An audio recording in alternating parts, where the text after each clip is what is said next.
All right, so I just got back from watching Mickey 17, the latest from director Bong Joon Ho, who famously directed the Academy Award winning Parasite.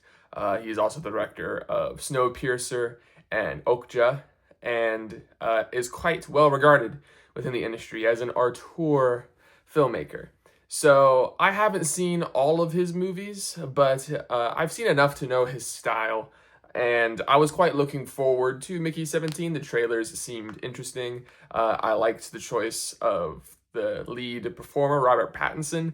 I think he's very good, not just as Batman, but he's had a very good career since the Twilight movies. And I liked the sci-fi aesthetic that worked so well for when Bong Joon Ho made Snowpiercer. So, which I really like Snowpiercer. So I decided that this might be the movie, might be a movie for me. Unfortunately, it doesn't all come quite together as much as Snowpiercer did, for example. It This movie is very much jumbled, and I feel like that you could say that about a lot of Bong Joon Ho movies, but this one was very obviously doing so many things, and it doesn't do all of them particularly well. It's pulling its attention and its focus on so many different things that it can't properly develop certain storylines or plot threads because we're moving on to this next thing. For example, the whole premise of the movie is that Robert Pattinson plays Mickey, who is hired to be something called an expendable by this space company going to trying to colonize this planet. And what an expendable does is they go and they do dangerous things, experimental things, and they die. And then their body is just reprinted, their memories are implanted again, and they can just go and do it all over again.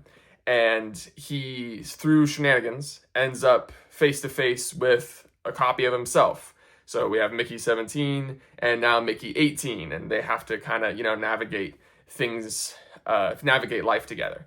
But the movie is only about that some of the time, about the whole cloning scenario, and that the search for identity between these two different versions of Mickey. And when the movie was focusing on that, I was really into it. But this movie also has this subplot with these aliens that felt very, very derivative of so many other movies I've seen before.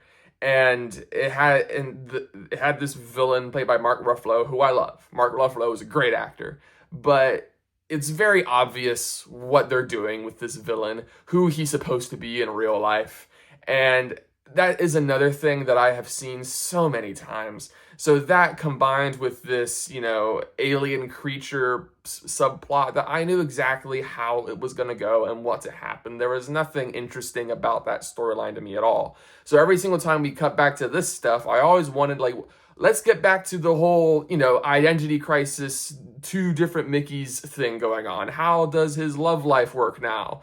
How does his job work now? How are they going to separate themselves as individuals? How are they going to evade the law because it's illegal? And the movie does reference these things, but not enough because it's doing all this other stuff.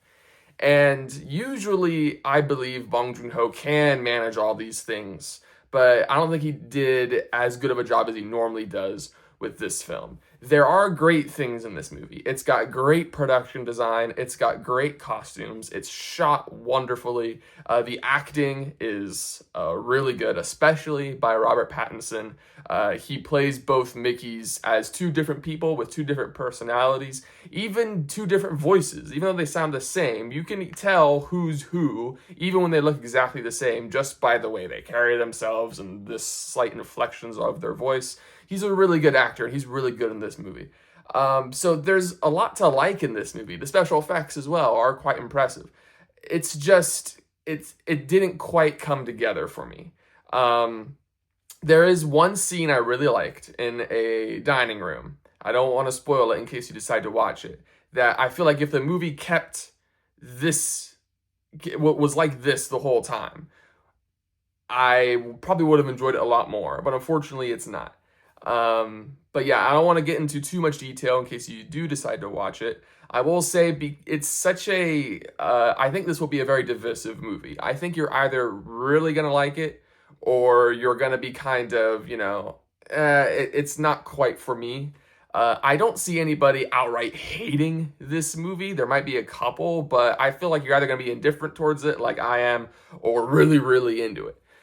So if this sounds like the movie for you, I would say you could go check it out in the theater, but honestly, it's a bit of a coin flip whether you'll like it or not, in my opinion. So in that case, I would recommend that you wait until it's on a streaming service that you're already subscribed to, and then check it out and see if you like it after that. But if you want to take the risk, you could definitely go watch it in the theater. But I personally wouldn't risk it if I had to pay a whole movie ticket price to go watch this movie. So yeah.